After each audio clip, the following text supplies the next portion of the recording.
প্রিয় বন্ধুরা, আমি এবার আপনাদেরকে দেখাবো ভিতরের অংশটা। যদিও গেটগুলো সিটি কর্পোরেশন কর্তৃক লক করা আছে, ভিতরে অনেক কাজ চলতেছে, অনেক লেবার আছে। এই লেবারগুলো সব বাহিরের, এই জন্যেই তাদের নিরাপত্তার জন্য বহিরাগত কোনো লোক যাতে ভিতরে প্রবেশ করে তাদেরকে ডিস্টার্ব না করে, সেজন্যে গেটগুলো লক করা আছে। আমি এই লক করা অবস্থায় আমি আপনাদেরকে ভিতরের অংশটা ভিডিও করে দেখাবো। অনেক সুন্দর করে সাজিয়েছে, শুধু মুসল্লিদের জন্য ঈদুল আজহার নামাজটা মনোমুগ্ধকর পরিবেশে সুন্দর করে আদায় করার জন্য। ধন্যবাদ সবাইকে। প্রিয় বন্ধুরা, এই যে ভিতর অংশটা দেখেন, এই যে কাজ চলতেছে, এখন অনেক কাজ চলতেছে, এখনও প্যান্ডেলের পুরা কাজ সম্পূর্ণ হয় নাই। প্যান্ডেলটা দেখেন, অনেক সুন্দর করে প্যান্ডেলটা সাজিয়েছে।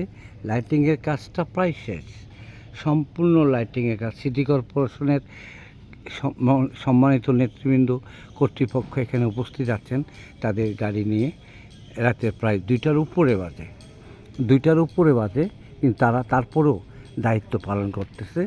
এইটা হলো ইমাম সাহেবের মেহরাব, যেখানে ইমাম সাহেব ইমামতি করবে। তার পাশে দেখেন, আমি চতুর্দিকটা আপনাদেরকে দেখাই, দেখছেন অনেক সুন্দর। তো আল্লাহ যাতে সহি সালামতে সবাইকে কেন্দ্র ঈদগাহে এসে নামাজ আদায় করতে পারে, তারপরেই তো সিটি কর্পোরেশনের এই কষ্টটা, এই পরিশ্রমটা সার্থক হবে। এই জন্য সবাইকে অনুরোধ করব, আপনারা আসার চেষ্টা করবেন। অনেক সুন্দর করে সাজিয়েছে, অনেক সুন্দর। ধন্যবাদ সবাইকে। আমি আর পারছি না, আমার প্রচণ্ড টায়ার্ড হয়ে গেছি, ঘুম পাচ্ছে।